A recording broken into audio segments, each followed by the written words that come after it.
Yeah, that's right.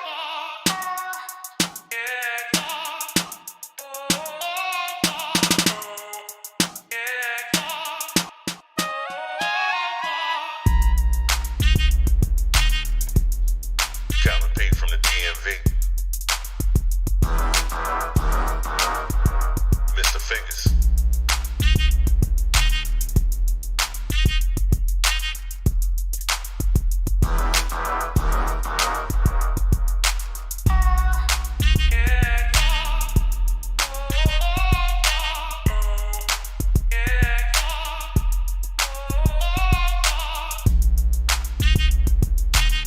This week in UGA football. Get ready, baby. Let's go.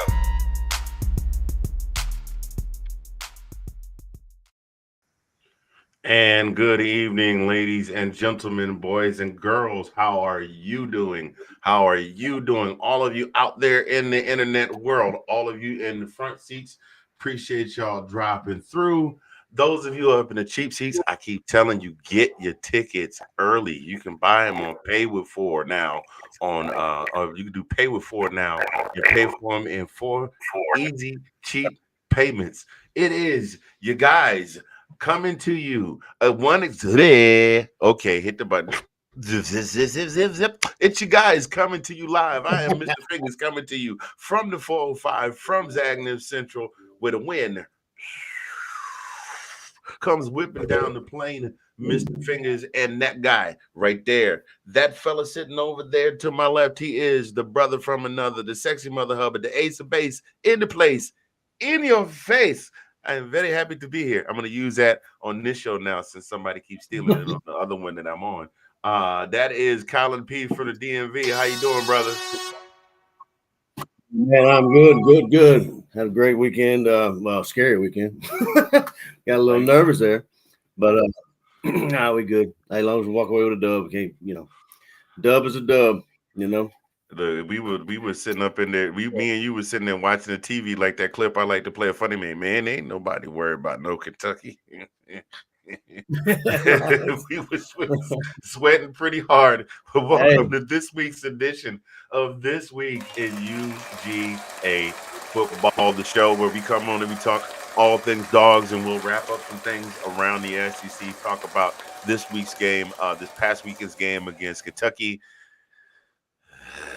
And then we'll talk about upcoming games against Bama. And then we'll talk about how things went around the SEC. We'll get right into that. Matter of fact, we just gonna go ahead and jump right on into it. There's no need in finagling this thing. The Dogs struggled, bruh. They struggled. Yeah. This was definitely qualified as a struggle win. I want to go ahead and before we even get into it, send shouts out to looks like our number one fan right here. Mr. Nathan Snell, he's on all the time, anytime. Right there, that's one of our family members in the Let's Talk Football family of shows. Not in Let's Talk Football, but Let's Talk Football adjacent, as we like to call him. Also, we want to go ahead and we got a special guest today. I did tease that in the description of the show. We got a very special guest joining us today. All I have to do to describe this gentleman is two words: the race. Ladies and gentlemen, coming on the set, let me rephrase that. Coming to the set right now, we're having him join us. Ladies and gentlemen, the one, the only, Mr. Sean Spencer. What? How we doing today? That will never not be funny, man. That will never not be. Better now that the game is over, bro. That's all I got to say. Hey, at least your team scored a touchdown. My football team, my NFL team did not. Hey, your NFL team still won, and much like our team, the point differential was what, 1 point? Yeah. Hey, look, a W is a W. We'll take it because it could have gone the other way. So it could have gone the other way. We still haven't had a turnover. Still haven't had allowed a touchdown yet. So yeah, but we almost didn't allow ourselves to score a touchdown either. Why you joking? Very true. I mean, Branson Woulda, Robinson. shoulda, but didn't. Yeah, Branson Robinson came through. Look, the funniest and saddest thing as a Georgia fan that I saw about this game was somebody made a comment that it was in one of those content creators that we like to follow. Shouts out to SEC Shorts, by the way, that said, oh yeah, so you just followed along with your strategy of allowing Coach Stoops to coach himself out of the game. Not we won the game. We just let Coach Mark Stoops coach himself out of the game. So yeah, struggle win, man, struggle win. So let's talk about it. Let's talk about it. I'm gonna go ahead and start with you, Collin. What did you see on Saturday? Yeah, I mean, we there's a lot of factors I think played into it. Number one, I mean, I think, to your point, I think we may have. I mean, I would like to. I think we kind of looked past them to some certain degree, but you have Vandergrift in there, which is he played with the Dogs. He just transferred, so he would have some knowledge of I don't know how much. I mean, we probably changed some of the schemes up a little bit, but he knows the players, he knows our defense, knows the players and stuff. But who knows? I mean, that may have played in a factor, but yeah, it was just a run game. Wasn't working like it normally does, and they were getting to the corners, and we, on the other hand, could not get to the corners. I mean, they were running all through us. I mean, what did that boy had? He had 146 yards, I think.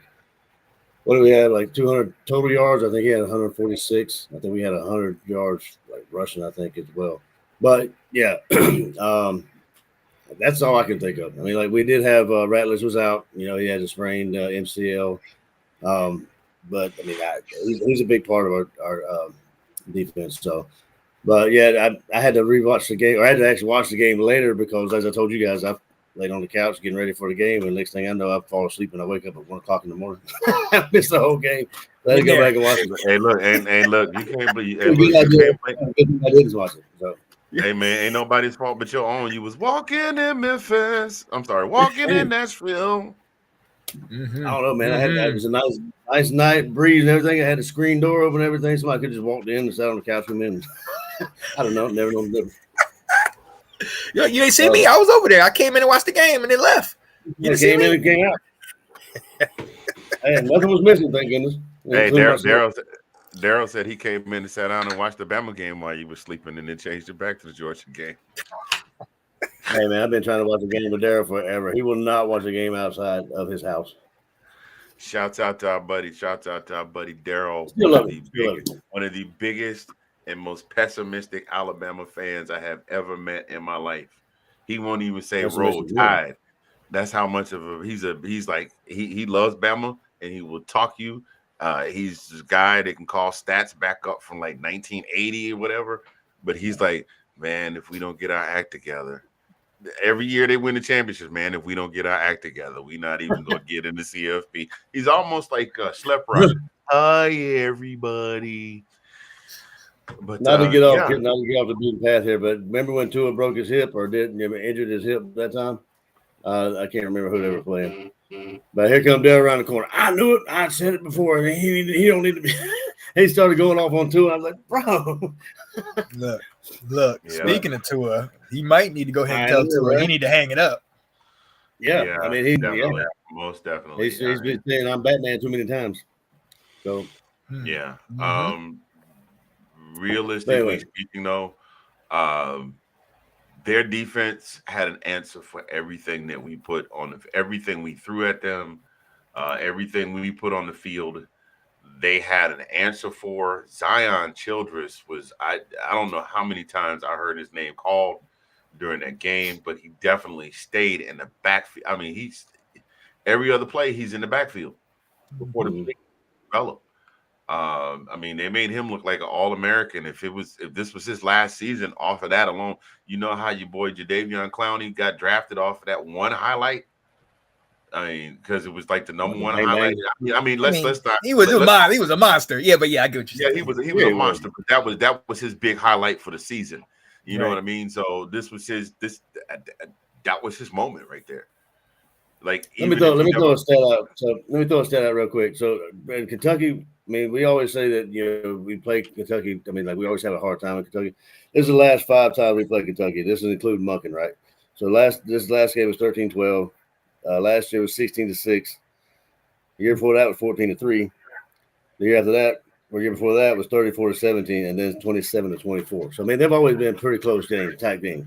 So back Yeah, and forth.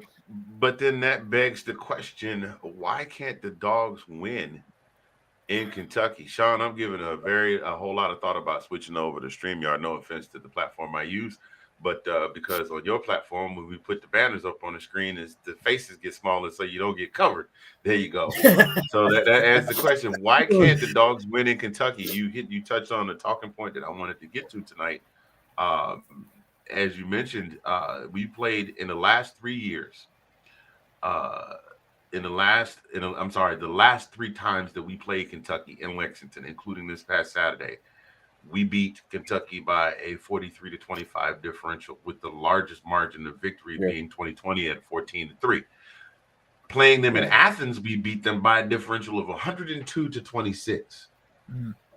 Okay, we're talking about a team last week whose starting quarterback had 30 whole yards. And as a team, I believe I'd have to click over to see the stats, but if I read it correctly, I think that against South Carolina, they had 2 yards rushing total for the whole game.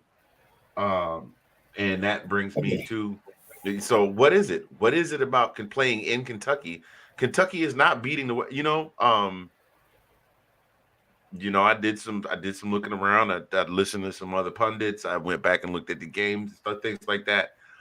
But somebody made a point that was very true. And if you line up all of the teams in the SEC, Heinz Field is not even in the top 10 most difficult place to play in the SEC. I mean, you're talking, you got to go through Bryant Denny, Jordan Hare, definitely Tiger Stadium. Heinz Field? Heinz Field, that's the name of the field, isn't it? That's the name of the field? Is it? I thought Heinz Field was Pittsburgh. Kroger Field, I'm sorry. Kroger Field, my bad. Kroger Field, thank you. I knew it was a grocery of some sort. You're right. You got the ketchup. Where's the mustard? Wait a minute. Heinz was a condiment, not a grocery store. Wait a minute, Sean. Who we playing again? Look out for that mustard. You about to play Tennessee soon. Yeah, I know, right? Joke. Nope, that ain't it. That's not it. I was looking for the mustard. There it is. That's the to get you. There we go. So Kroger Field is not a very difficult place to play. You got Bryant Denny, you got Jordan Hare, you got Tiger Stadium. Even at their worst, South Carolina is a tough place to play. You get them, whatever the capacity of the stadium is. You get all the people waving the Bryce Williams. And they're waving the towels and playing Sandstorm. You can even go outside the SEC and go to Virginia Tech when they start playing Enter Sandman before you get to Kroger Field. And that's not a knock on Kentucky. It's just that this year Kentucky is not beating the world. And we can't go in there and come out with a statement win. Well, I think we got him on the weekend as well. Because, I mean, you're coming off a bad loss and Vanderbilt's coming off with a bad show. I mean, like, he came out, the show is behind. So, I mean, that played a factor in too. Plus, he's playing his old team. Maybe a little bit of animosity there. I don't know. Who knows? I mean, a lot of factors of why we don't continually play well against them. I have no idea. But this game, plenty of factors, I think.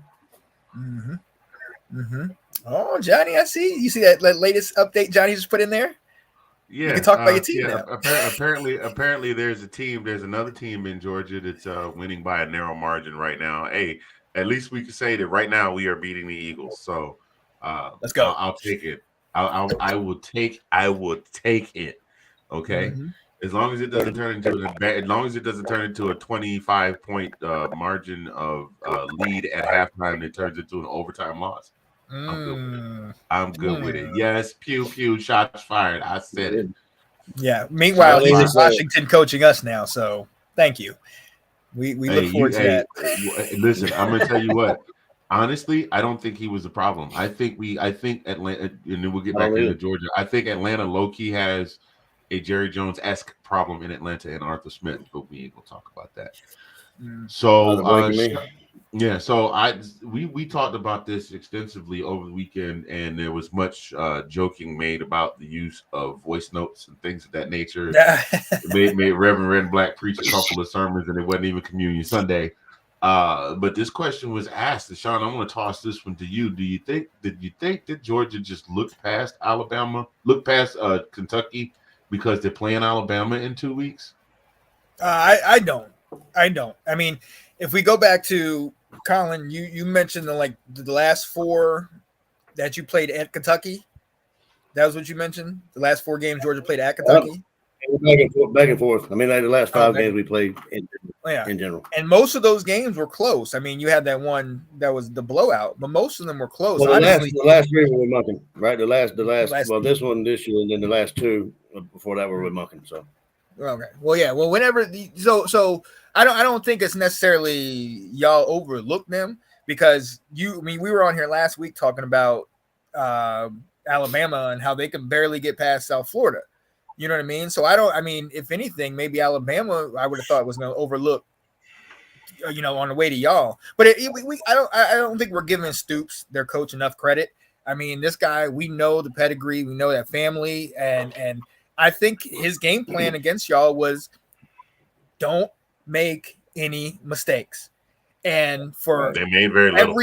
Every play but one, they made mistakes. Well, now obviously we'll know they made some defensive errors and this and that, but with the exception of that fumble that Vandegrift had, where he was holding onto the ball too daggone long and had 2 or 3 guys in his face, with the exception of that, they played, I don't want to say a perfect game because the passing game really was non-existent, but I mean, they did what I talked to you about last week. They hit the edge, like Collin was saying. They ran the ball up the middle. And the thing that I think was different in this game is most teams, when you shut them down and their run game, they give up and try to go to the pass.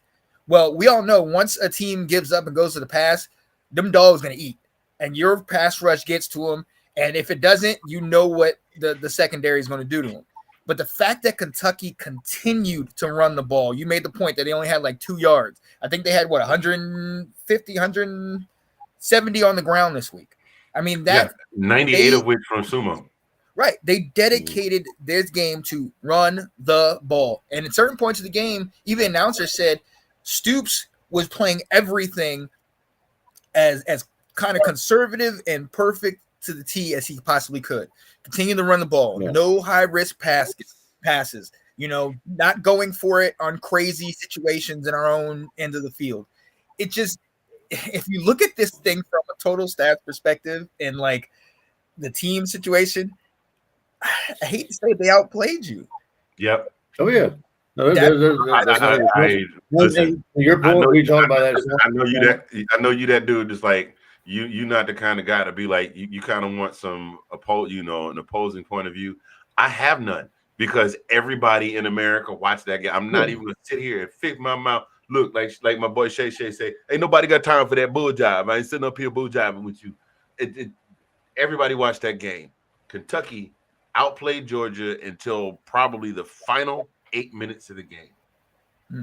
And even then, but Sean, you had a good point. We were talking that the defense, our defensive players had their hands on their hips. They were tired. They just they kept gaining yards. They were on the field way too long. That was a factor as well, and they found a way to keep us on the field. Yeah. So everything you guys did in that game was to give the other team the game. I mean, you went 5 of 13 on third down. You gave up the time of possession by I think 10 or 11 minutes to those guys. Yeah. Even they had the 1 turnover, 9 the 9 penalties. None of these things are characteristic of Georgia.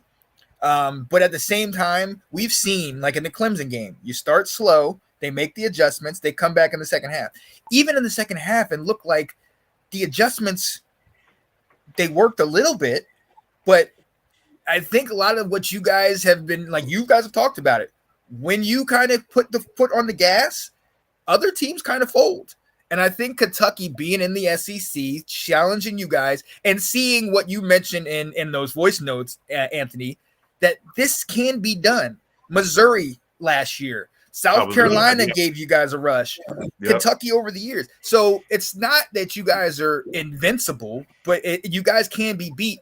But knowing that you can be a team is half the battle. A lot of teams, they come in to either y'all or wherever they're playing, They come in and shook. they're already done. They're already done. They come in shook. I get like case in point, Bama's not scared of us anyway, because the only games that we've lost in the last 3 years have been to Bama. But we're going into Bryant-Denny Stadium. Bama is not afraid.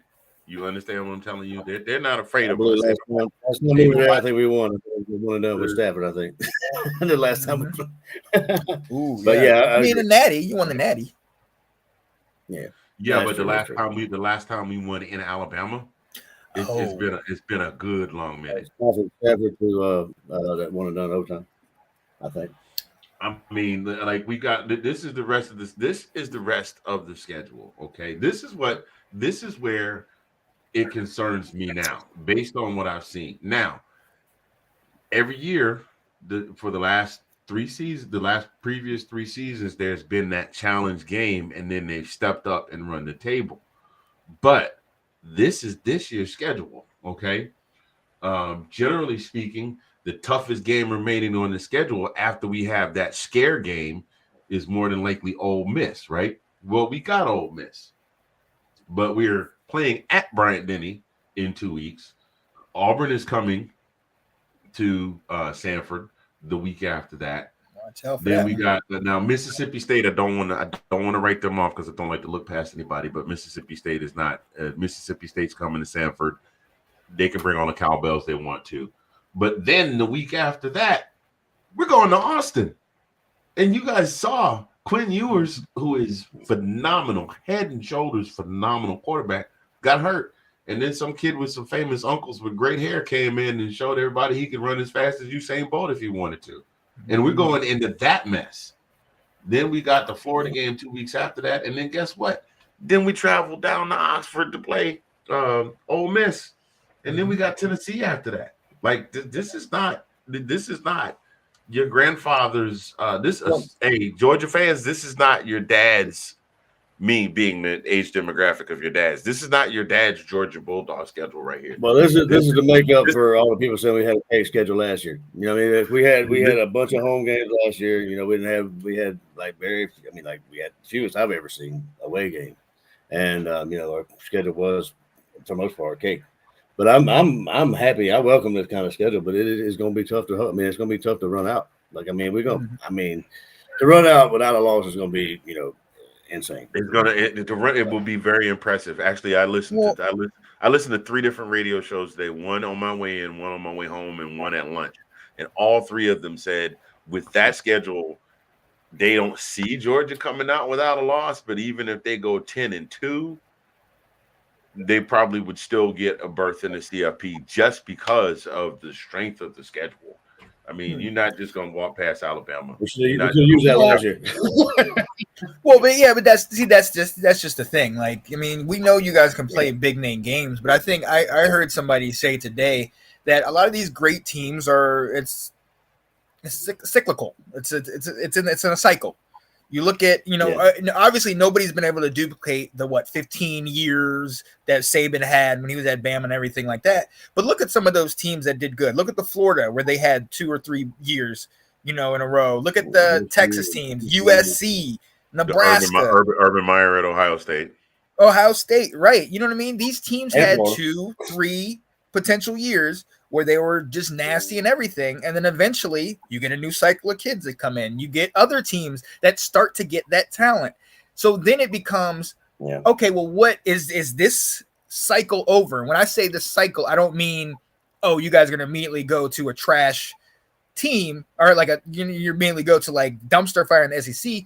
But are you guys as feared as you were 2 years ago? 2020, 2021, nobody was touching you. Nobody except Bama had any hold a candle to. Nobody was afraid of us in 2020. That was the first year? The first championship year? That was 2021. Okay. 2020. Oh, 2021. 2020 was 2022. 2020 was a COVID year, and we had a couple of hiccups along that way, and we were Well, yeah, rebooting. 2021. We were rebooting Yeah, to your after point, Jake Fromm. Yeah. But 21 and 22, well, 21 specifically, by about game 4, they were like, we ain't scoring on that defense. But nobody's afraid of it. Nobody's afraid of the big bad wolf anymore. Well, and you start to see with a lot of your players, and I think this is a prime example of that. Their starting quarterback was your ex-quarterback that had been with you guys for years and then realized, all right, Carson Beck's not going anywhere, so I got to go make my name somewhere else. So, and I talked to Collin about this. Yeah. Right. He knows the inside, he knows all your stuff, but at the same time, he's personally invested in this. And if he's close with the coach and now they got the other team ready to go and that they're at in Kentucky, it was a recipe for disaster. But these type of things happen. And you've seen players who's the other guy? Muse. You guys talked about him last year. Didn't he transfer somewhere? Yeah, he took off. Because I saw. But Dumas Johnson's on Kentucky too. Dumas Johnson is on Kentucky as well. He transferred there last year. You had the other guy that went to Bama last year that ended up going into pros from you guys. So what it's saying is now Kirby doesn't have that tight control where all of his guys are staying here and they all know X, Y, and Z. It's saying that there's a lot of the transfer portal, NIL, and everything. Now it's like, look, I can go somewhere else and I can get it. Now, at the end of the day, it still comes down to you got to play football. And right now, you guys are by far still the best, in my opinion, especially if the viewers is out. But again, we can all say that. And at the end of the day, you still got the W. And that's what everybody keeps telling me in Washington. That is a point that I drove home with somebody at work today. I'm sorry, Collin, I didn't mean to cut you off. That's the point I drove home today. I said the one thing, the saving grace from that game is that I think the saving factor in that game was the offense being able to get in the end zone because and put together a drive. It gave the defense time to get off the field and rest. And then when they scored, the guys got hyped and said, okay, let's go out here and close this thing out. And they were able to, in the face of adversity, yet again, for a 4th consecutive freaking year, to pull something out to pull a game out when it looked like there was a potential for the game to be lost. And before Collin, before you jump in, I got a comment here, and it's a little long for the screen. I don't want to cover Sean's face, but Nate puts in the tiptoes. Nate put in the comments. He said Georgia shouldn't be number 1 in the rankings, but it's proven that Georgia can be exposed. Well, Georgia has been exposed, my friend. Georgia was exposed against Missouri 2 seasons ago. Georgia was this year. Oh, this year? Oh yeah, 100%. But the point that I'm trying to make with that statement is it's been proven every year. 2 years ago against Kentucky in Lexington. Has it? Yeah. You guys still won. Even when you guys played close games 2 years ago, 3 years ago, you guys still went on to win it all. And with the exception of last year being the CFP, I mean, if last year was this year, you guys are in there by far. 100%. 100%. I don't think it exposed you. I think you guys got it still, but each week is different. Well, to in response to that, Nate, I do believe the rankings came out and Texas has leapfrogged us. So I think it's now Texas number 1, Georgia number 2, which, you know what, to be completely honest, Sean, you've been rolling with us for a minute. What is Collin and our philosophy? We would rather not be number 1 any damn way because the target's on your back. Absolutely. So, I mean, that's how we that first year we got that championship. Me and him all season. We'll stay number 2. We'll stay number 2. We'll stay number 3. As long as we get in the CFP, that's the goal. Once you get in the CFP, it's time to drink the go juice and get to the championship. And that's different this year. And that's what happened. I love that. It's different this year. You have no idea how good it feels as a Georgia fan to be able to point to something that's recent. It's still got the little shine on it. You know how trophies get a little dusty after a while. You got to polish them, no matter how much you polish them. They still dull. What have you done for me lately? Huh? What have you done for me lately? You can look. Where are my Washington signs? Let me do that. What you want me? You want me on here to be nice, or you want me on here to come at you? Because you know I'm ready with the smoke. Okay, hey, look, Snoop Dogg, you need You to wanna go calm jail or down. go home? All I'm saying is we wouldn't let a player or two away from getting into the CFP, my friend. So it's not like we didn't go. It's not But like see, we didn't so get that's why. But that's why I think this year is going to be different, because even if y'all lose, it doesn't matter this year, because they're going to take. We've seen what there's 6 out of how many teams are in like the top 10 from the SEC. They're going to take the top SEC teams. You guys by far that team. So I don't think one loss is going to do it. It's going to be the team that is battle tested. And right now, you and Texas are the 2 teams that are battle tested, because even Michigan is sorry, Alex, but even Michigan is having their day. Well, they got their hardware. They don't for a little while. But, no, let's go back to Kentucky for a little bit. So what I'm saying, if you watch Kirby's press conference before the game, you know, he hyped up. I mean, like he was talking, you know, big about Kentucky as well. He should, right? And he had massive respect for Stoops, massive respect for the program, players, and what have you. And then after, you know, the game press conference, he said, "I was trying to tell y'all, nobody wanted to believe me." But, you know, he was honest. He's like, "I told you they were a good football team. You know, nobody wanted to leave me." So he knew they were a great football team. I mean, there's always going to be that, you know, that kind of game, especially in the SEC. We have them all, you know, all the time. Every year we have those kind of games that shouldn't be close, that are very, very close, or either, you know, you lose them.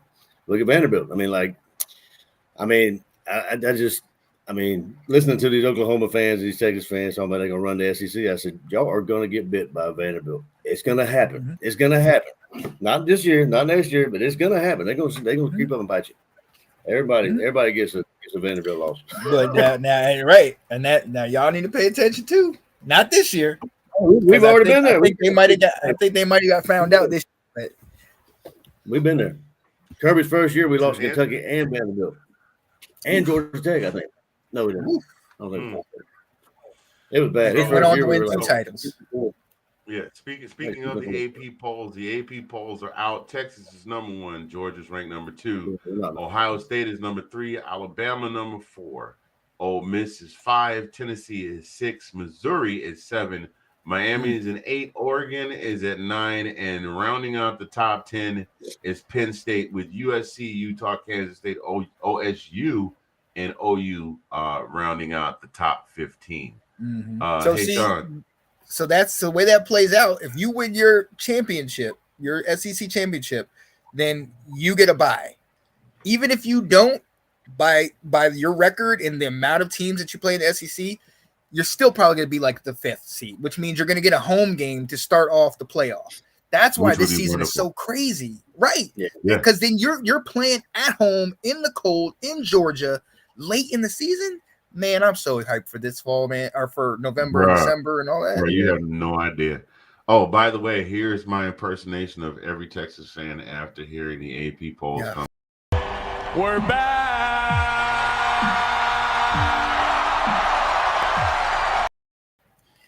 They got 2 quarterbacks better than him right now. So 6 years. 6 years has been since that happened. Almost 7. Quite a bit younger. And this is the first time that it has been remotely close to being true.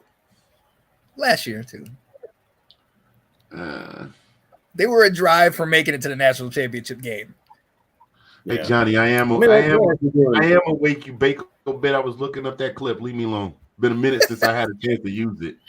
Oops, did I fire another shot? Pew pew. Bye. Johnny was the one that posted the Eagle score, so yeah. I'll just say it. Okay. What you gonna do?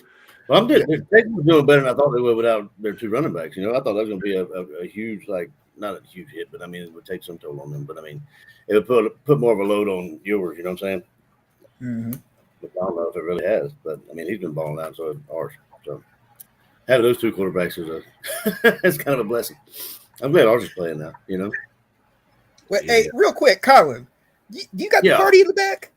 You got the party in the back? You didn't see that? Yeah. Oh, you should have seen it about 3 or 4 weeks ago. Oh yeah. Dude, let's go. I got a bet with my I don't know if you call it a midlife crisis or a bet with my son. My son's hair, Brady's hair, is down to here. Ooh, He won't get his hair cut. hey, grow it out. He'd gone past I was Hanson. like, I was like, you know what? I never in my life would have thought I would get detangler from my son. That's crazy. No, he's getting his cut. He's getting a cut on Wednesday.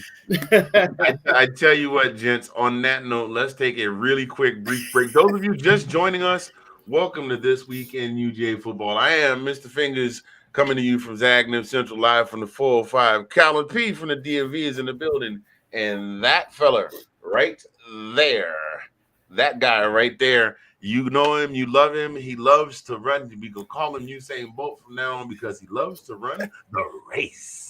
That sounds like there might be a preacher somewhere popping around. Oh, by the way, before I even go into the break, gentlemen, Collin, I hadn't told you this yet, and I feel bad because you're my co-host, but I had a discussion with the Godfather down here. Starting in 2 weeks, every show will have a little something brought to us courtesy of the Right Reverend Red and Black. He will be joining us for every show. He sent a letter. He said he wanted to join. He appreciated being on the shorts, but he wanted a little more FaceTime. And I believe his exact words were, Deacon, make sure you got my honorarium when I get there, and I'll expect my usual accommodations. And I said, no problem, Rev. We got you covered. So Rev will be making a pop-in on us once a week. I think he will make his debut. No, he'll make his debut depending on when he gets here. He may make his debut next week during the bye week before the Bama game. So we can always use a good message, man. It's all good. I welcome it. So Reverend Red and Black will be joining us. I got to get some church music because that's all the music I got right here.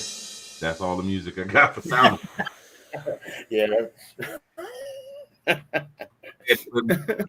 Right there, musicians there. Oh, happy day. You gotta get that. Happy day. Oh, happy day now. Lord have mercy. All right, y'all. Y'all stay tuned. We will be these two just got up now. Now we're going full Sister Act 2. We'll be right back.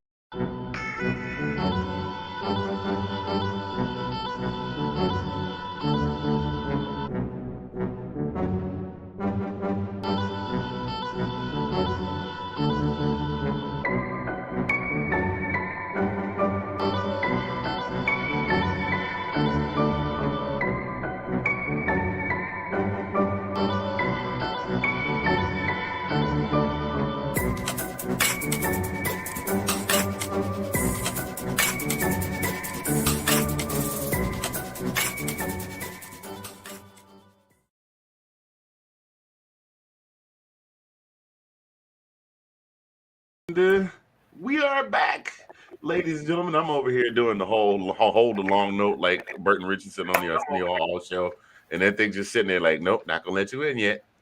He stopped talking. Now we can come back. So anyway, welcome back, ladies and gentlemen, to This Week in UGA Football. Mr. Fingaz, Collin P, Sean Spencer. Hey, Sean, you know what? I'm disappointed in you, sir. What's up? You've been on this show for 40 minutes. I have not gotten a single left hand up at all. I'm not proud of that win. I'm not proud of it. 7 field goals. Hey, you know what, bro?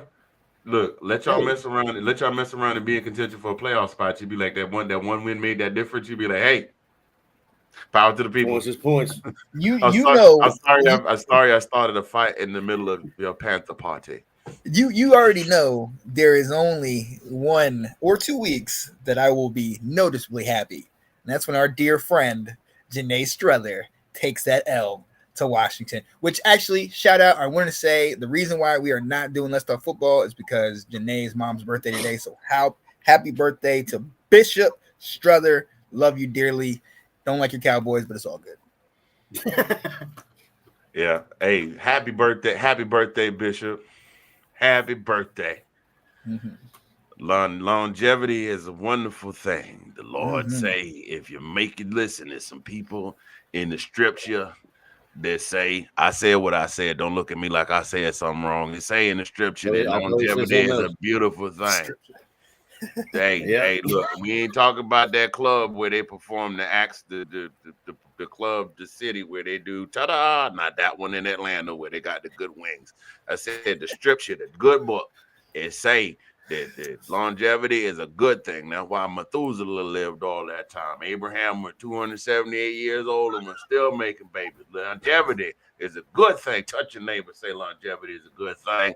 We sending birthday blessings out to the right Bishop Strother on the birthday. Happy birthday. Come on, happy Sean's face said, the views and opinions expressed by Mr. Fingaz and Reverend Red and Black are not necessarily those shared by Sean Spencer, the Let's Talk Football family of podcasts, or any of the opinions. Somebody hit me up like, what is this man talking about? I was like, he's preaching. He's preaching. Let the man preach.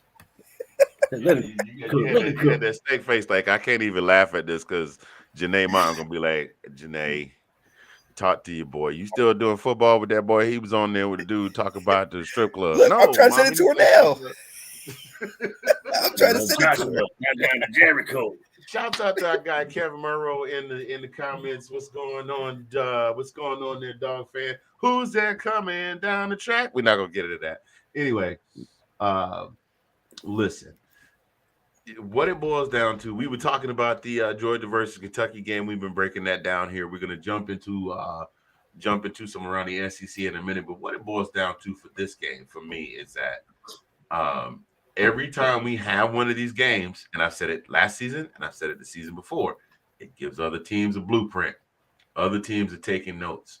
And like I said, Bama is not afraid of Georgia, but you can best believe Kalen was watching that game. You can best believe Jalen Milroe was watching that game. You can best believe the entire coaching staff at Alabama was watching that game.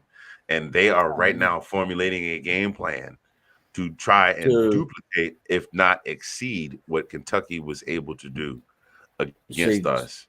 Kirby could be a mad scientist, though. He could be playing that game. He may not be playing the big plays that we were doing. You know, he may be holding something close to the vest. I mean, somebody would mention that the other day. I mean, I'm just saying, you know, we didn't play our best game, but maybe he didn't throw the whole playbook out there. You don't say. No, for real, though? I'm saying came up with that one all by yourself, huh? So honestly, in my opinion, one thing we do know is that Kirby is one of the best at adjustments. So to this point that Kevin's making, I think by the time, and the fact that you have a bye week in between the Bama game, you're going to be ready for that game. You know, you're not. If the team that played this past week played the rest of the season, you'd have something to be worried about.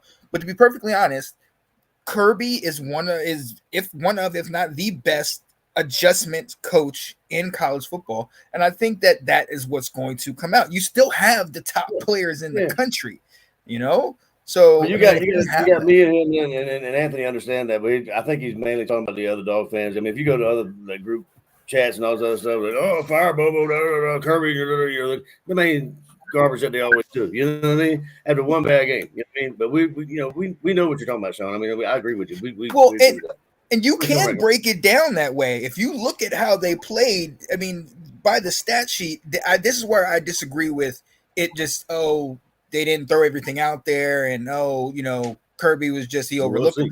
I think what happened was Kentucky came out and they had the one little thing. Pastor, what they call it? Yeah, the faith of a mustard seed. If you have that little bit of faith and your good game plan, things can work. But even still, you're not going to beat Georgia with 114 yards passing. Okay, so for whatever Brock Vandagriff and that team was able to do, you guys weren't truly ever in jeopardy because all you had to do was, like you said, score a touchdown. You know what I mean? But you needed a little help. You got the help. But like Kevin's saying, like you guys are saying, on to the next one. And you got a week, and Kirby's going to run them boys and tell him not to get any cars. There was a Facebook post that said there was a Facebook post that said Kirby Smart, quote, after the game. No, what it said, I guarantee you Kirby made all them boys get on the bus with their pads on and said practice at 6 a.m. on Sunday. Mm-hmm. Shoot, I wouldn't be surprised if he said, "Oh, how far is Georgia from Kentucky? Okay, let's run. Hurry up, and you better not be late." Home. He was it's a nice night for a run. Let's go. He was lighting them up on the sidelines. Oh, yeah. He was hot. Mm-hmm. Oh, he was hot.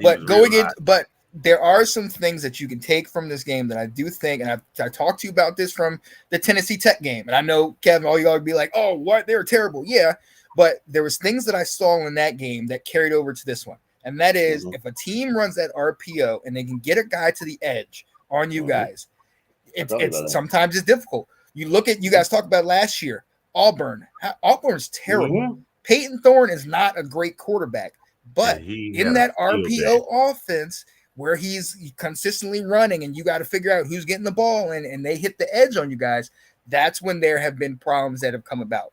Now, it hasn't been a big issue because Carson Beck normally goes over the top on you guys. And once the pass game, this is the other part, Carson was missing a lot. So he had some passes that were wide open that he just missed. And even the announcers like, this is not like him. Like, what's going on? I think his QBR was like 68.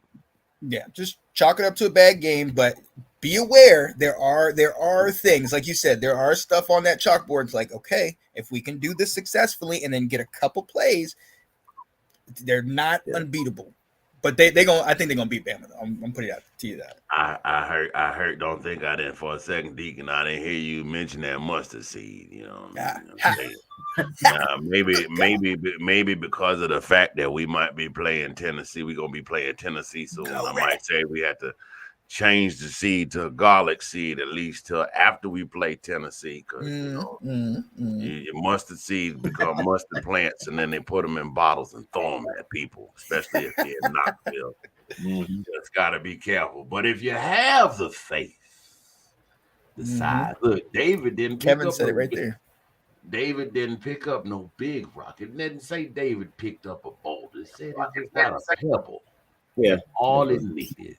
Anyway, we gonna keep this thing because I'll be the guy up in this thing. And then we be in here. Then next thing you know, we have somebody here singing like John P. Key. But Bama is up next on the 28th. We going to Bryant-Denny, one of the hardest places to play.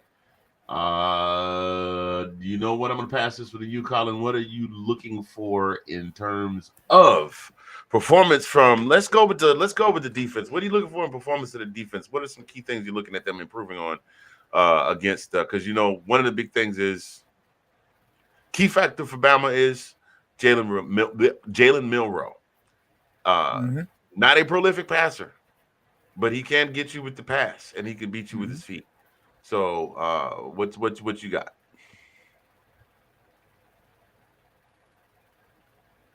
You are muted, sir.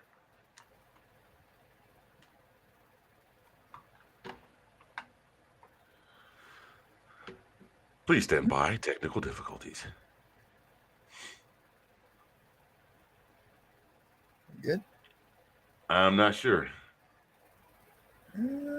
Well, here's one of the things that I'm looking for. Like you mentioned earlier, while Collin's getting that worked out, seal off those edges. I think I definitely think between Kirby and Bobo, they are definitely going to plug up that middle. One of the things that Georgia is infamous for is that front four, and has been for the last few years.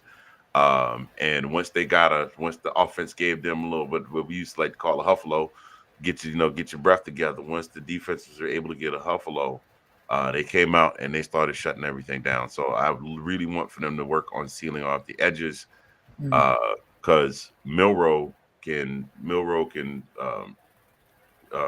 draw play up the middle, or he can go around the corner. I mean, he doesn't have Usain Bolt speed, but if he gets around that corner on you, he might be gone. So that's one of the biggest things that I'm looking for. And then some type of improvement. Carson's got to work on his, I think.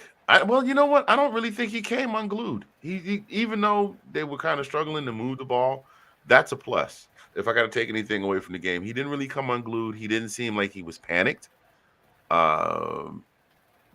just, like Cat Williams say, trying stuff, no one worked, trying stuff, but he never really came unglued. So that's where I'm gonna stop with the defense. I think that's what I want to see is the guys really sealing off those edges.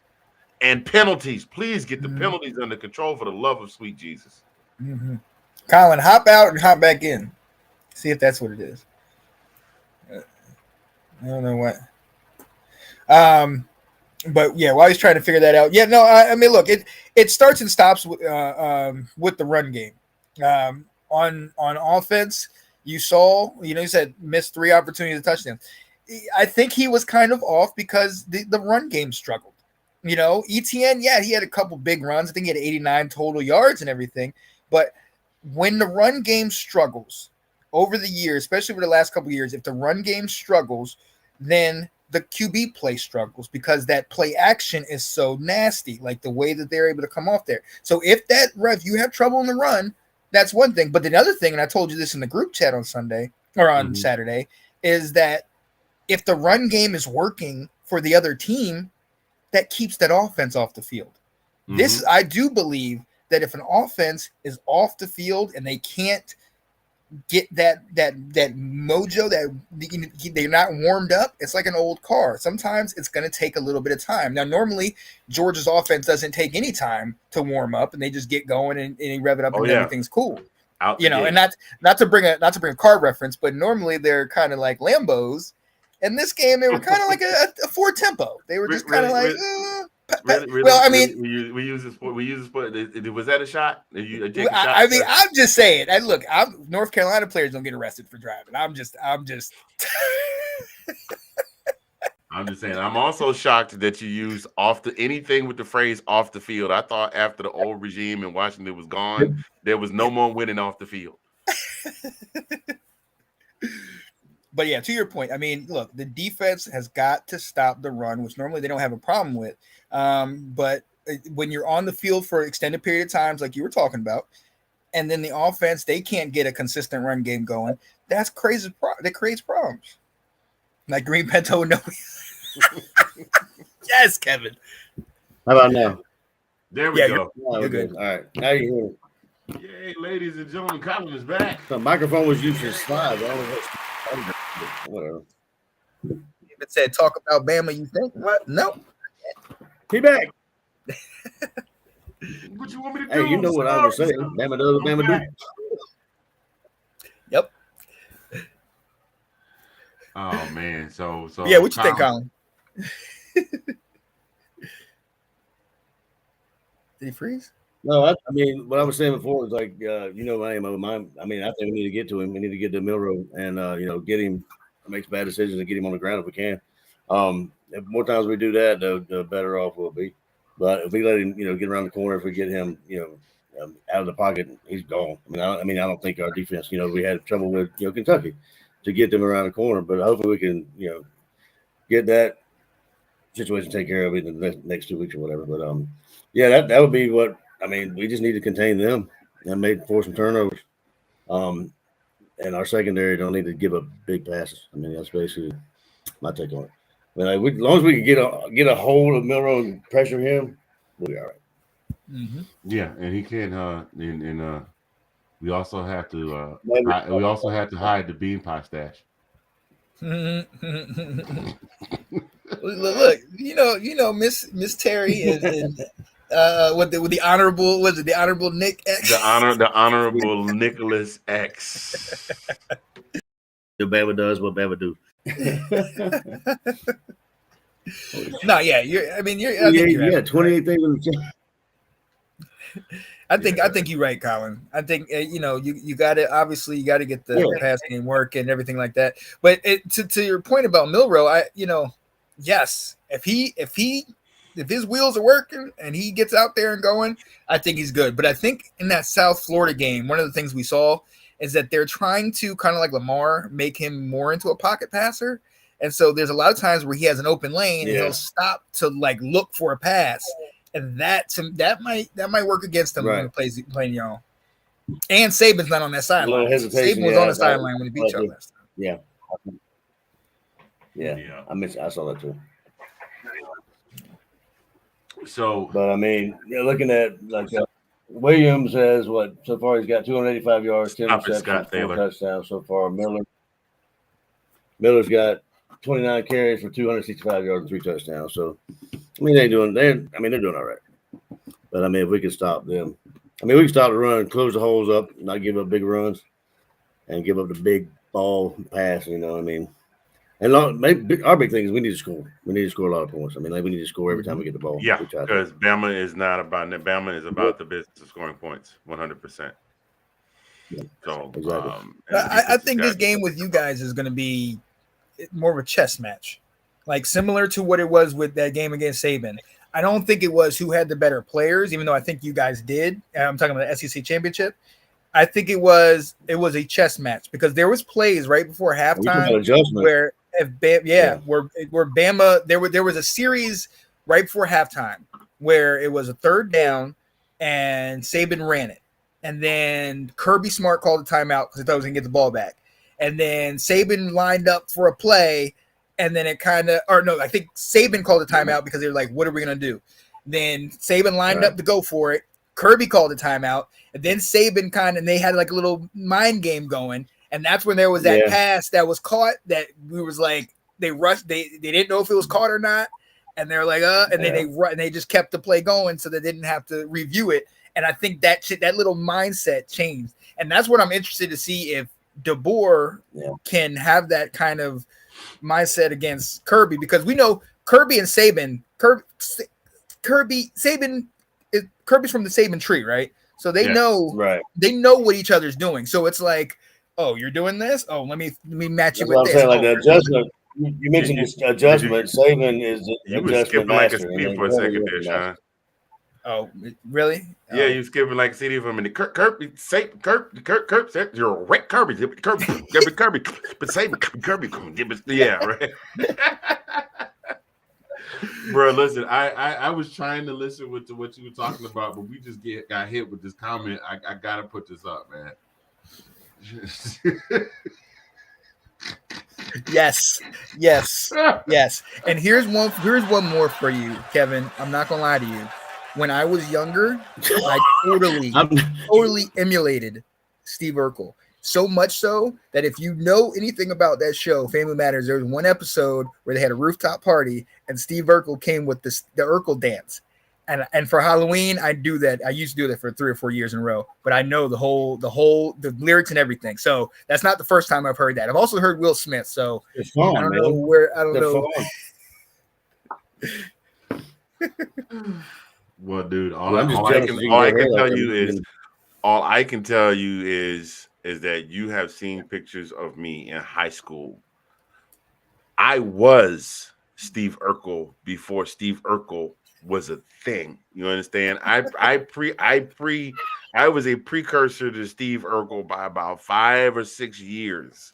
I sincerely think that one of my classmates followed me around with a video camera and wrote and took notes and got a job working for ABC. Got a job working for ABC and said, I got a perfect show I'm gonna pitch to you. I got this perfect character to add to this show, and it's just gonna make us a whole bunch of you. Seriously. I mean, I was nerdy. I had the voice. I had the voice. I had the pants. I was very uncoordinated, the whole nine. I didn't don't put that last message up by Scott. Oops. I had to hit him up in the group chat. You ain't now, Scott. There was a time and place when I would have been like, oh, thank you. But even though it's not true, it don't look like it. But no, Scott. No. I had to get on Scott today because Scott was talking about, am I eating dogs and cats? And there was a whole big issue right there. We try. With Scott. Keep moving. You see that video of D-Love? D-Love was pounding that guy, pancaking that guy? The one I posted in the chat. Oh, yeah. The receiver? Love it. He pulled out. Yeah. He wouldn't let him up.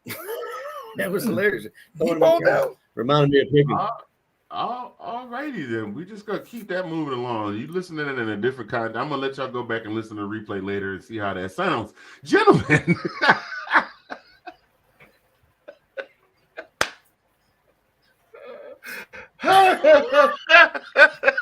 Everybody's like the Hollywood Squares. Oh man, which one of y'all is Paul Lynn? Alrighty. So real quick, what are your final thoughts? We were gonna do a segment on it. Well, we got time. You got time, Sean? You good? Mm-hmm. I ain't going nowhere.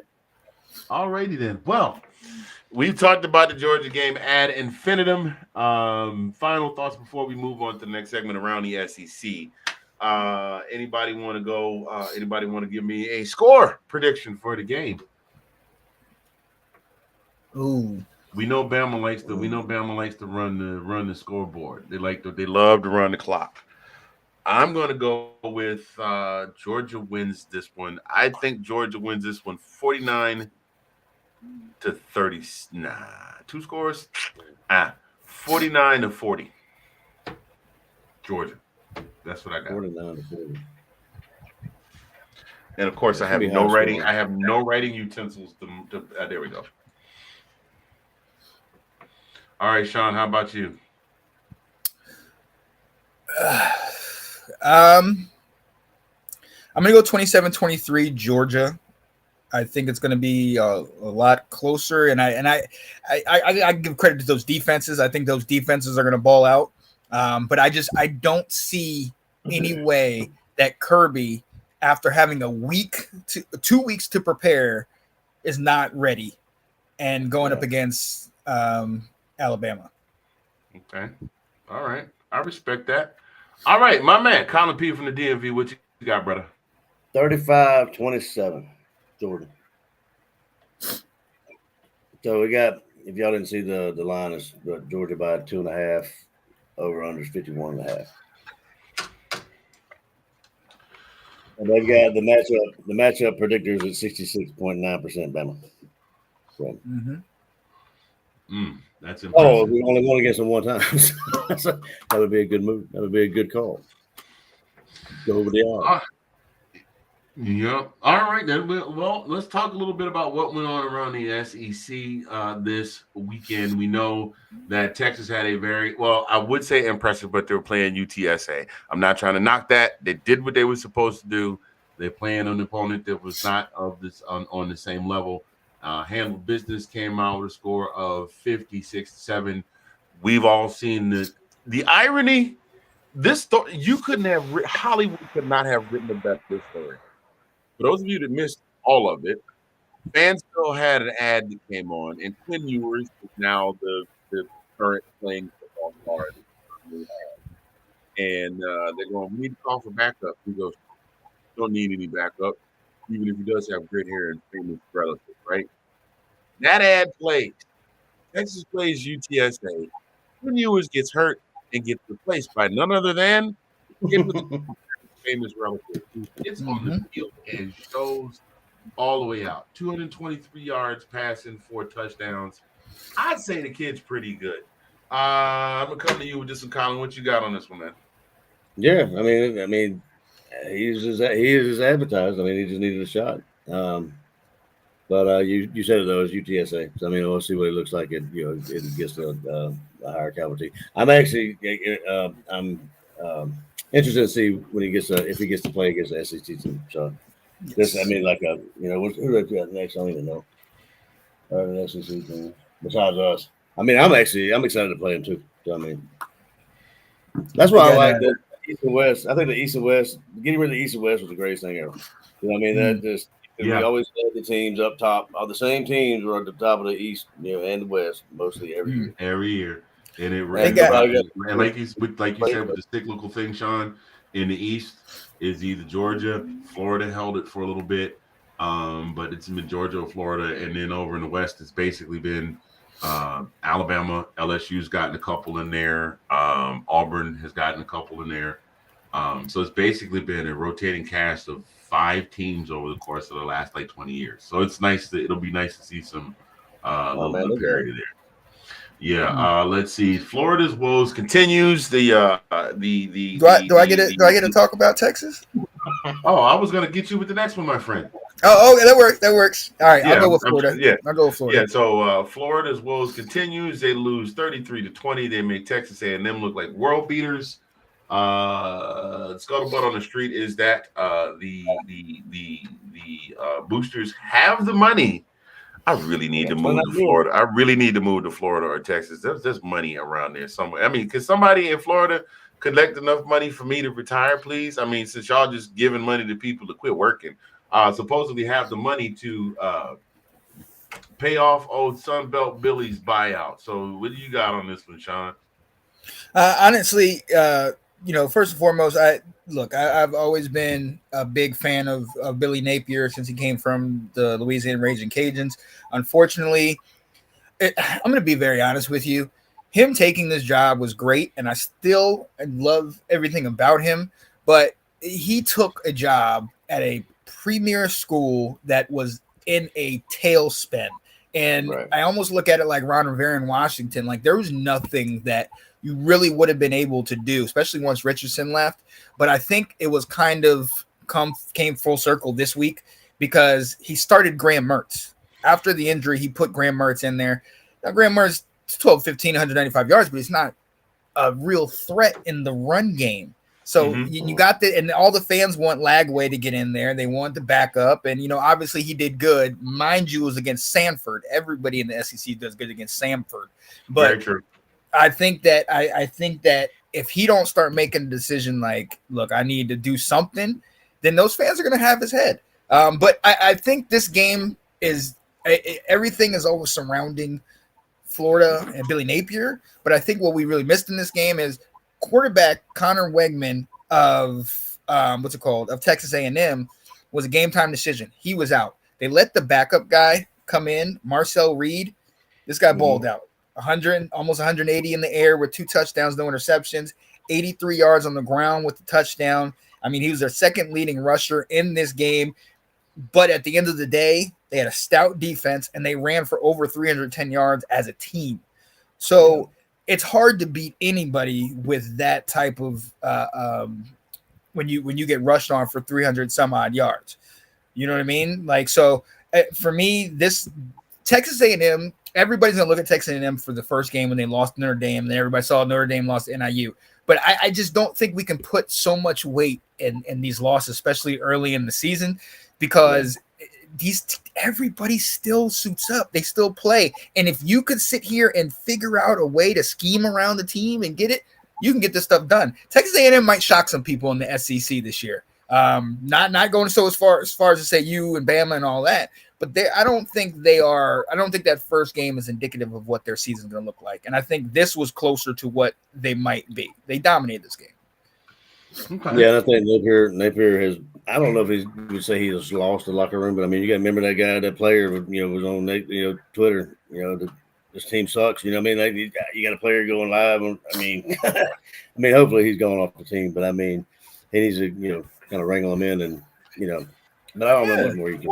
It's kind of hard to do that when you have recruits come into a game and your team gets beat that bad, and the other players come to our school. That's not a good look. And letting it happen, you know what I'm saying? They're letting it happen. I mean, that's a big part of it that irritated me. Is like they let it happen. I'd be getting them players off the field. But yeah, I mean, it seems like he might have, he needs to kind of reel the locker room back in, because it seems like it might be part of the But is it too late? Like you said, with the boosters and all that. I mean, I was dancing around that, saying that, but I mean, it may be. It's only been, how many years has it been? 3, 4, and you have not had any type of real progress. Your only claim to fame is a guy that was there who was there before you, and Anthony Richardson, that went pro. That had nothing to do with you. So, and then I think the final straw for a lot of people was when Etienne was there, right, at Florida, and then he came to y'all. Yeah. But he said, I want to go someplace where I win championship, and then in Florida. I mean, there it is. I mean, players are saying that, but it makes me wonder if Urban Meyer, when Urban Meyer left, he said he wasn't going to leave. When Tebow graduated, was gone, whatever. Maybe he saw the writing. I mean, I keep saying, jokingly, I say he saw the writing on the wall. That was the downfall of Florida. I mean, after Tebow left, you can look at it, and it was just downhill ever since.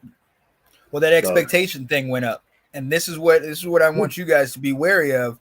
Once that expectation level goes up, where you have back-to-back titles, you already hear it in the fans. But when it really starts hitting, and I know Nate will back me up on this, is when the media starts saying, oh, they're not the big dogs anymore. They're not this, they're not that. Then all of a sudden you have the fans and the boosters and people in these high positions that are saying, we need to get this guy out of here. And then all of a sudden, those 2 years, that 2 titles and all that stuff. Well, you've always seen we're not the big dogs on TV. They never say it on ESPN, we're not the big dogs. Like if you listen to them, it's got a backhanded comment. It's a backhanded, Big dog. But then, Hey, but the hey, other look, the you other see part how- of that though is what really brought down Urban Meyer in Florida was the off the field issues, and That's it true. seems to be something that Georgia. This is not me taking a shot. This seems to be something that Georgia has. The success has seemed to bring that part out. And you guys, I don't have to name all the things that have happened, but Yeah, but that- can you do that to NIL money? it's been the same thing. cash card? It's been the same thing. It's been the same thing over and over again. Driving issues. Yeah. Honest, Yeah. it's Like I not said, give been. 'em a You know, there's been no. I mean, this. You know, we did have the one incident with the one young man who I don't think will ever play football again. That was a couple of seasons ago. But then we did. You know, ever since then, it's just been driving issues. Every time you turn around, somebody's driving 100 miles an hour in some souped up sports car, and that's absolutely insane. But I forgot where I was. There was something else I wanted to jump in with. I think where you were talking about the thing where the media starts getting involved and then people start saying, "Get this guy out of here." I think that Kirby has built up enough goodwill as long as he can figure out a way to put a cap on the off the field stuff, and on the off the field stuff, and at least keep the team in the hunt. He'll have a job because the fans waited 40 freaking years plus to get a championship. If you win, but think about how they've talked about you even when you were back-to-back national champs. It was still Saban, Bama. What are they doing? X, Y, and Z. So it's hard to talk about this. Yeah, it's hard to talk about this because this is still fresh. This is 21 and 22 that y'all won it. But if it comes a 10-year thing, 10 years down the line, and people start to forget those two titles, then all of a sudden it becomes, oh, look at them. What are they doing? Look at them. This is the society we are in, where it's like, let's look at what everybody else is doing. With all luck and prayers and thoughts and prayers, with all the social media thoughts and prayers, it won't be another 10 years before we get another championship. You know, I mean, hopefully it could be a thing where we're picking up one every couple of years, like old Saint Nick. You understand what I'm saying? So as long as we can do something along those lines, Kirby's not going anywhere for a while. I mean, they let Vince Dooley coach until he retired, and that was 8 years. I think he was 88. Yeah, 87, 88 was his last season. He got 8 more years and never won another national title. And he was the most beloved man. That's my point. You guys are looking at this like, Kirby's the next Saban, but I don't think that's the image you got to look for. No, just I'm not play saying each year. No, not you, but I'm talking about in general. That's why people kick people out. That's why they kicked him out. He had the great years, Herschel, Heisman, winning it all, and then 8 years later, he retired. I'm just saying, there are some people out there that are very hungry, and if you're not an every year thing like Alabama, you know the Alabama fans. If you're not winning it every single year, then you might as well be Buck Tussle State because you're terrible to us. I heard Buck Tussle State beat the Southern Idaho Polytechnical Institute. They did. It was a blowout. It was gorgeous. 82-yard bomb to seal the win in the fourth quarter with time expiring on the clock. Band rushed the field and everything. They tore down the goalposts. It took them 3 days because they're, Buck Tussle State, they don't have but like 38 students and 22 of them is a football team, but still, it was great. It's absolutely great. And all 38 of them went on the team bus. They like, oh my God, they got a Luby's in South Dakota. And you familiar with Luby's at all, man? Me? Yeah. No. Little Wizard? Luby's is like Luby's is kind of like a Golden Corral. And when I tell you I don't know if there's a whole lot of them left, but when I tell you they had the absolute best fried chicken, and it might have been. I just realized that I may be walking into a joke by talking about fried chicken on live on the internet, but it may have been that we were just getting out of basic training. Yeah, I said it. I like it because it's delicious. All of y'all that say I'm supposed to like it because I'm genetically predisposed, better go ahead and get yourself a 1, 2, 3 and me DNA or whatever it is. What's my issue then? I like it. Anyway, when I tell you they had the absolute best food ever. Like we went in there and we tried to eat that place. We tried to eat that place dry. To that Anyhow. point, we got to send the RIP to the CEO of Waffle House. He died. Remember that? Remember that football player? Oh yeah. Well, out with a flag. Yeah, God, man, we losing people left, right, and Sunday. Just last week we were saying goodbye to James Earl Jones, and this week we say goodbye to R&B legend Frankie Beverly and Tito Jackson, the second eldest of the brothers that comprised the Jackson Five.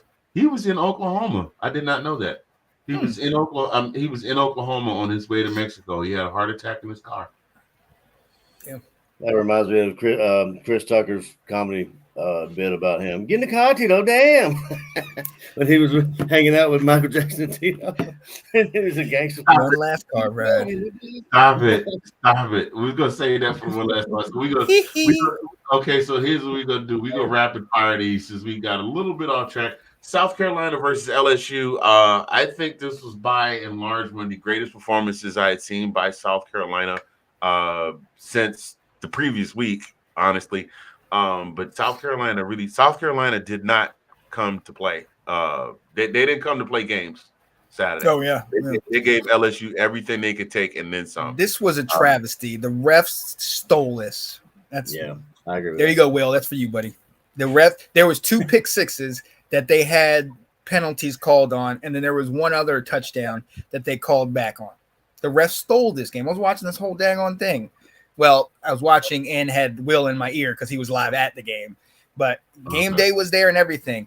And Brian Kelly, look, shout out to him for getting the win, but this man was 1 inch away from slamming the daggone press table at the press conference again because they didn't look good. I know. Oh, you mean this interview right? Opportunities there in that first half, but you're only down by 4. What was your message? We can't play any worse than that, I don't think. I mean, it's my first game. Maybe we can. That's always going to be a classic. That is always going to be a classic. But LSU gets a little weaker. Ole Miss did what they were supposed to do against Wake Forest. Missouri pulls one out against Boston College, but Boston College actually ranked number 24. So not a bad win. Not a bad win. A close win, but not a bad win. Boston College actually fairly decent this year. Tennessee just beat solid. Tennessee beat in the words of our dear friend Uncle Lou, beat the soul and will to live out of Kent State, but it's Kent State. So that's all we have to say against. They ain't bad in the MAC. They're not bad in the MAC, but yeah, to your point, it was 50. I think they had 60 points by the first half. I think the second half was 2 6-minute quarters. I think. It was rough. No. What they wanted to do a running clock, and they said no, and so Tennessee proceeded to with a 60-point lead, kick an onside kick, and recover it and take it in for a touchdown. It was 63-0 at the half. Oklahoma 34, Tulane 19, but it took pretty much the entirety of the game for Oklahoma to Oklahoma actually, I take that back. Came out, I saw, of course, being a local guy, I watched this one. Came out of the gate, was giving Tulane to what Fur had them up by 21-6.5, and then the offense just kind of went to sleep for a little bit, and they let Tulane back in the game, and it took a late touchdown in the second half to kind of put the deal away. Oklahoma had better wake up and really start playing some ball because the team that I just mentioned with the 71 points. They're going to be here in Norman next weekend. So welcome to the SEC, Oklahoma. Let's hope you're not sitting around the dumpster. What's the lady's name, Collin, down in loss prevention on SEC shorts that Vandy has to keep going to see every week? Yeah, let's hope that Oklahoma's not sitting around a dumpster fire next week on SEC shorts. They got to find some more offense other than their quarterback, Jackson Arnold. I mean, he's a leading rusher. He's their main passer, but if you shut him down, it's going to be interesting. You got to figure out something, some other offense outside of him. And their defense, the way they're thinking, Stutzman, this guy is a monster on defense. Another 10-plus tackle game. But like to your point, they still let Tulane come back in this ball game. A Tulane team that was good a couple years ago, not so much this year. Oh, yeah. So this is very reminiscent of the game where they were supposed to go to Tulane and then the hurricane came, and then Tulane came up here, and Tulane almost took that game away from them. Mm-hmm. Very reminiscent. And then last but not least, you know what? The running joke is that Vanderbilt is every team in the SEC's little brother. The rest of the conference is little brother, and nobody can pick on Vanderbilt but us. But for the last few seasons, Vandy's been getting off to a fire start, and then of course it kind of putters out. We've been rooting for Vanderbilt. I think Vandy's going to get over the hump at some point, but the win streak ends at 2 this year. They couldn't make it to 3. They lose to Georgia State. I'm just glad to see Vanderbilt having something to be excited about at the beginning of the season. Am I the only one? Don't belittle Georgia State. That's what I'm going to say. I know they're not Georgia, but Georgia State has beaten Florida too. I'm not belittling. I'm not belittling. You just said they're a little brother, and I'm just happy that they're doing good. Okay, I agree. Because they're not there. I just wanted to see Vanderbilt. I want to see Vanderbilt have some measure of success because, at some point, most of the schools in the SEC have had some measure of success at some point, whether as part of the SEC or in another conference before they join the SEC. Vanderbilt has, for the most part, been that team that's just been like, well, we're here, and I want to see Vanderbilt do well. Now, I don't want to see them beat us. Yeah, what constitutes success? You mean like bowl or CFP or? Yeah, I want to at least. Have they ever had a bowl game? What? Yes. I will look that up. You guys remain talking. They definitely had a bowl game. I want to see them go. I want to see them, become bowl eligible a few more times than every once in a harvester's moon that happens rarely every 27 years on the third Tuesday after the full moon on Halloween or some crazy crap like that. Like I want to see them do well. And so they have been in a bowl game. They haven't won a bowl game, but they've been to 9. So they've been to 9. Right. Been to 9. Yeah. Recent one, 2018 Texas Bowl. Right. Well, I want to see more of that for Vanderbilt because as much as I like the fact that Georgia has made their way to top of the cream in the conference over the last few years, I like seeing other teams in the conference do well also because every time somebody comes from the Big Ten or the Pac-12, the Pac-12, the Pac-4, soon to be 12 again at some point, or another conference, and like, you SEC guys think you're all that. Well, we kind of sort of are a little bit of a big deal. Just saying. So I want to see Alabama's a big deal. This means more. I want to see Vanderbilt get a bigger piece of that pie. That's all that is. I'm not knocking Georgia State. You know what? 2 teams showed up. The goal was the goal was to win the game. Hold you know up. what? We're good. You think getting rid of the East and West is going to hinder or help Vanderbilt because they were in the West, right? Well, we know why Vandy's in there. Vandy's in there for the academic prestige of the conference. Of course, you need that, okay? But still, we got a 47% graduation rate at Georgia. So, I mean, we need them. So that's part of the reason why they're in there. 47. 47. 47% graduation rate for our football players.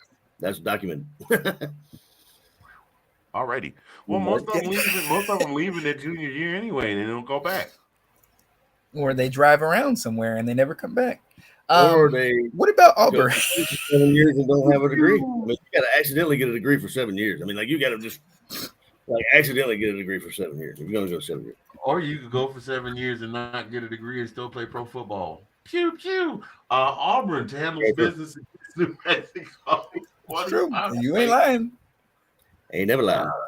45-19. Auburn, thoughts? Is this real, or can we expect somebody to throw some water on the fire here at some point? What Auburn's cooking up? No, I think this is real. They so the guy that played you guys last year, Peyton Thorne, they benched him this week for the redshirt freshman, Hank Brown, and Hank Brown could play. He got some ability in him, and they were able to get it done. I don't want to sleep on New Mexico. They've had a rough season. They started out now 0-3. Devin Dampier is that entire offense, and he's given them everything that he's got, but the team just is not that good. But I think this quarterback could be okay. I'm not going to sit here and say, as you put it, a world beater, but this quarterback, Hank, I think it was Hank Brown, he balled out. Not bad. Yeah, he did. He had like what he had. He had 235 yards, 4 touchdowns. So, yeah. So Yeah. they got a running game. I mean, we know that. Yeah. But it is 0-3 or 0-2 at the time, New Mexico. So let's see what happens. When they come into the SEC. I think they got because they lost to Cal, they gave that game away, but now they got an Arkansas game coming up where Arkansas, we saw them. They should have lost their game to UAB, but they came back. Yeah. Yeah, and that brings me to my next one. Arkansas wins 37-27 over UAB. Arkansas now 2-1. What are our thoughts on Arkansas? Real or fake, hot or not? Real deal, Holyfield or Timu? I mean, I think Auburn's going to beat them next week. I'm it's inclined hard to to think say. that they're for real. I mean, their only loss was to Oklahoma State, and they had that game in the bag, and then somehow they let Oklahoma State get back in the daggone game, and they lost that one in OT. I mean, with the exception of that, I think they played pretty well. I love who's the guy you were talking about, Handy? Their quarterback, Green or Dean or whoever their quarterback is pretty. Green. Okay, Yeah. no, I was going to say the guy that was there is gone. KJ, he's gone. No. I'm talking about Green from this year. Oh, okay, yeah, because KJ's at Central Florida, if I'm not mistaken. Yeah, Taylor Green's who you talking about? Taylor Green. Yeah. So he can play, but again, this is shut the front door. The Falcons are winning 15-10 in the third quarter. Oh yeah. It was 7-6 at the half. Is Captain Kirk still We'll get quarterback? too excited. We'll get too excited, Anthony. I'm not. I'm surprised. Cautiously optimistic, right? Cautiously optimistic. Wow, what's going on with Jalen? 12 of 17 for 97 yards and 1 touchdown. That's okay. Man, I got him as my quarterback. Man. What's his rushing look like? Who's that? Jalen. Let's see. Let's see more player stats here. I'll tell you in a second. I'm gonna get my butt whooped. Let's see. Rushing Falcon stats here. Yeah, 116 yard pass. Jalen is 6 carries, 51 yards. Not bad. I mean, there's not a whole lot going on there. 97 yards passing, and they are just over 100 yards rushing going into the fourth quarter. So I don't know what's going on there. Got a 1% chance to win. You know what? I think they're missing that other Kelsey brother. I'm not gonna lie. Mm-hmm. That Tish Push definitely misses it. He was the anchor behind the brotherly shove for 100%. Let's see. Did we cover all the games here? Mississippi State. That's another one. 17. They lost 17-41 to Toledo at home. It's going to be a long season for the other Bulldogs. Yeah, that wasn't pretty. Yeah, so I don't want to write them off, but I'm not expecting really big things out of them this season. So that pretty much concludes the around the SEC wrap up here. Those of you that are still hanging with us, God bless you. We appreciate you hanging out. We appreciate all of you that have dropped in and commented and left us notes and liked and given us the shares. Shouts out to all of you who have come through. But we're just going to go ahead and give what is Sean? I forgot where that evolved from. What is that? The first show I came on here with you guys, I froze as soon as I came on. You froze. And I had my hand down like this, and it froze with my head down. I did this. And we came back on. I did this. Yeah, that's right. We all did that. That's Yeah, we right. all We was like, what's going on? Is that the new Urkel dance? It'll never die. Can It'll never I die. do that?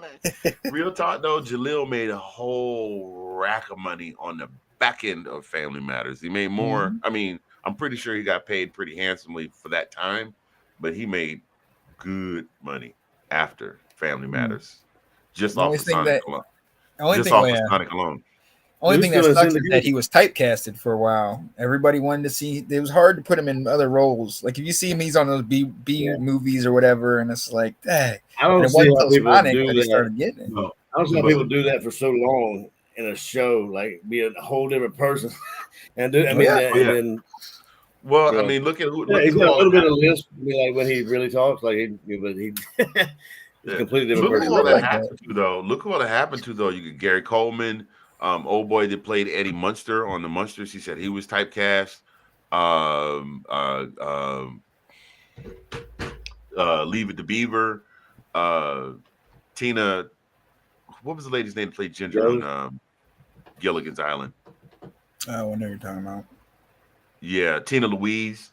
She couldn't find work for a long time.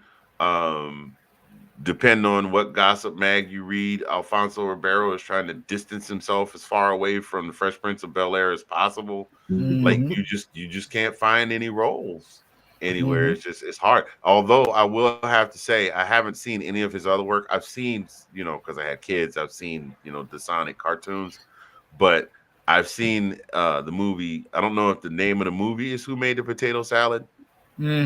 But there's that scene where he's in there's like, who made the potato salad? And it starts a whole fight. Oh yeah.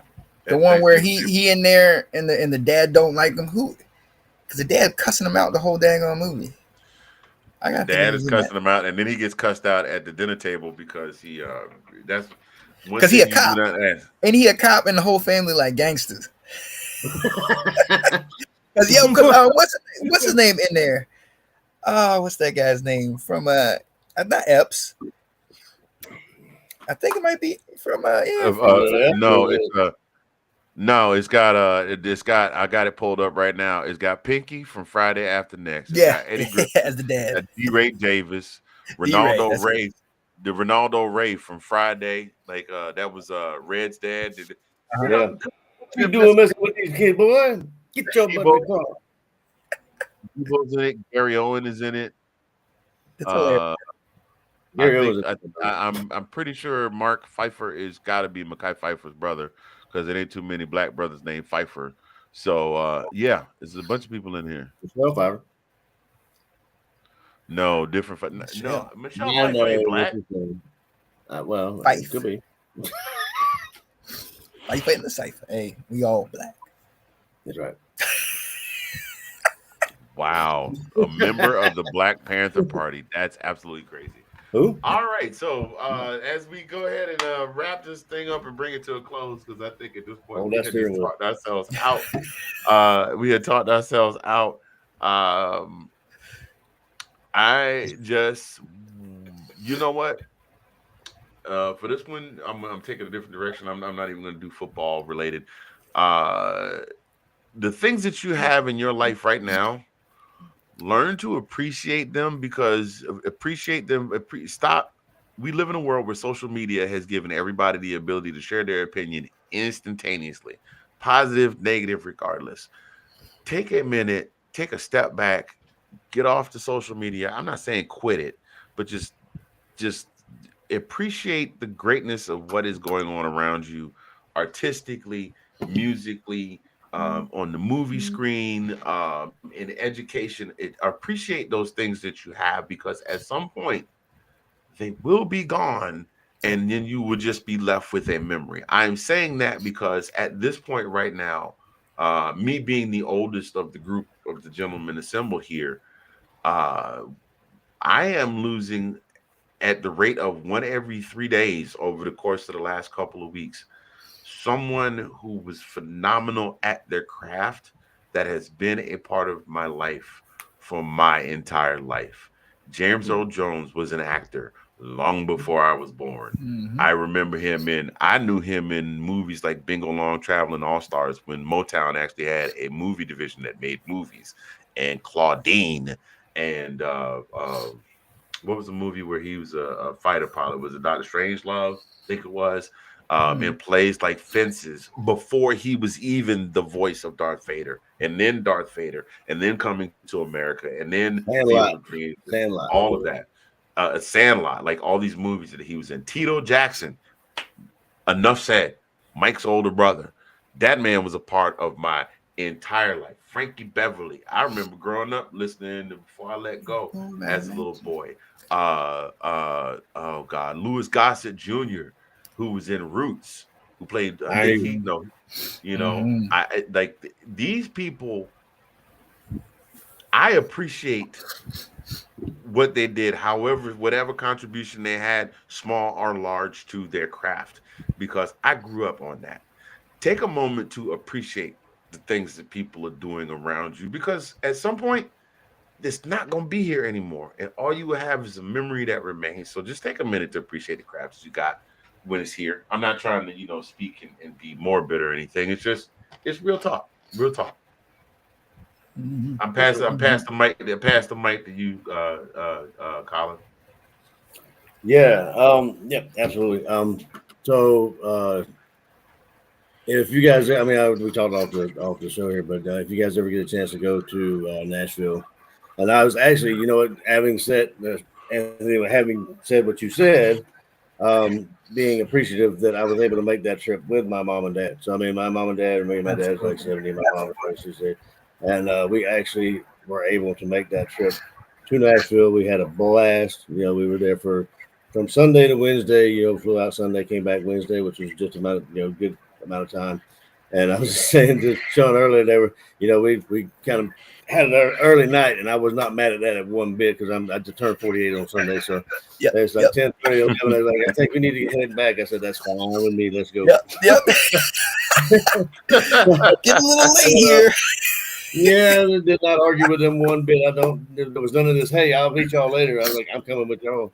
But so very, very, very thankful to still have them in my life, and and not to, just kind of piggyback on what Anthony said, that one day I'm gonna look up and they're gonna be gone. So you got to have memories. Do what you can while everybody are still here. That's the name of the game. You're not promised tomorrow, and you never know what's gonna happen. So any day that I wake up and I'm vertical and breathing, I'm all good, man. And Absolutely, still in my life, all good.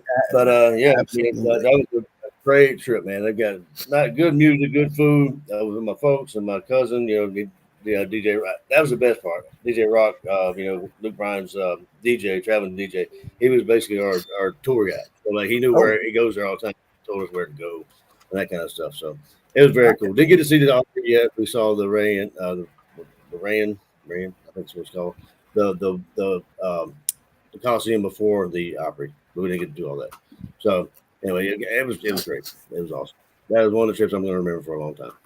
But I'll leave it up to you, Mr. Palmer. Oh yeah, no, yeah, definitely, yeah. I love that. I'm not gonna call y'all's ages out, and we know I'm the youngest, but damn if I have not been dealing with a back issue all day long. I slept wrong, and the whole day my back is just all sorts of funky, and I had to drive most of the day, so it was rough. So yeah, yes, take care of yourself, but also appreciate that. But for me, and mind you, your birthday, we're close to each other in birthday. My birthday's in 10 days, September 26th. So, and I'll be 41, right. Still young, still loving it. But for me, it's no surprise that I love football. I love it. And one of the things that over the years that it's really got to me, I used to want it to be done and talked about a certain way. I used to want it to be this and that and da-da-da-da. Love football however you love it. And I say that to everybody now. And it was taught to me by Kat. Shout out to her, who was, basically said, I don't have to like this thing like you like it. You love it. You dive into it. You want to watch film for hours. Fine. Let me do what I do. And I love that because at the end of the day, I've always said football is the great equalizer. That's what brings us together. You can have people that are politically so far against it, but when it comes to that Saturday or that Sunday, and you guys are all wearing the same thing, we're all good. We are all good. Now, things might come up here and there. We always know. I mean, we're only human, but just love the game.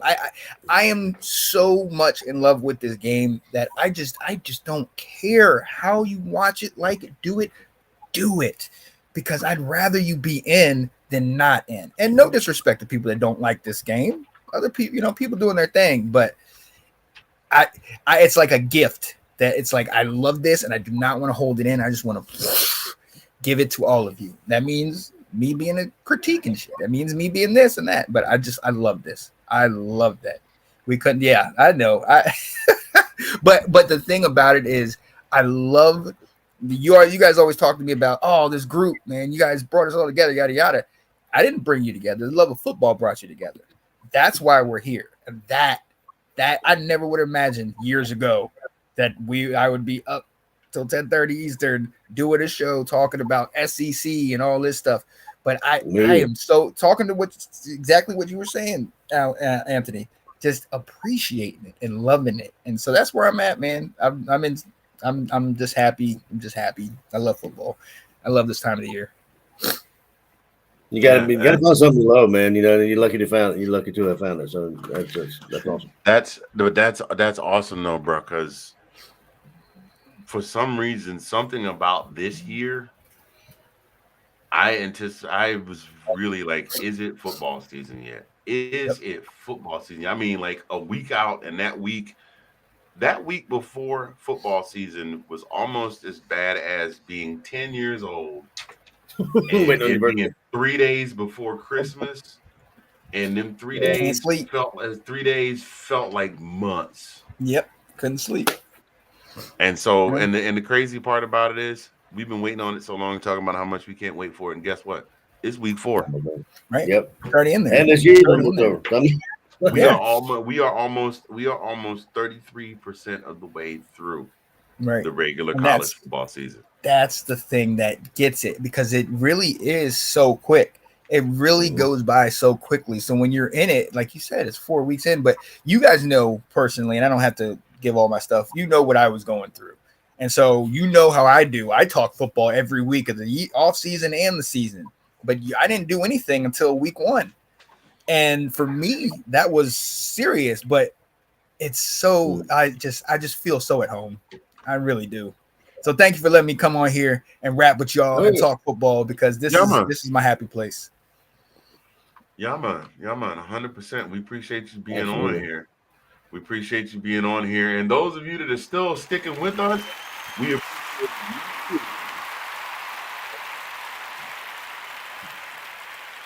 you. I don't know if you noticed. Keep it on the road. I don't know if you noticed, but Jesus, take the wheel. Keep it on the road. But sorry. Between I think you got two. I think you got 2 of the 3 most talkative people in the entire family of podcasts on this show tonight. Me and that guy right there. The other one, you might not know his real name, but we call him Google. So and he's a Google gang. Yeah, and the fourth one is a very slender version of Randy the Macho Man Savage, also a Canadian. But we appreciate y'all for being here with us today, this evening. We're gonna let you go so you can enjoy the fourth quarter of the game. We do appreciate all of you for tuning in. Wait, are y'all still winning? Do you want to jinx it? Somebody I think the Eagles just not scored. He's down. 15-10. The Eagles are down on the 5-yard line right now. According to what it says on Google. On the 1-yard line. Like I said, defeat for the jaws. Let's end it quick while they're winning. Yeah, I know, right? So let's go ahead and get off while we're still in a good mood.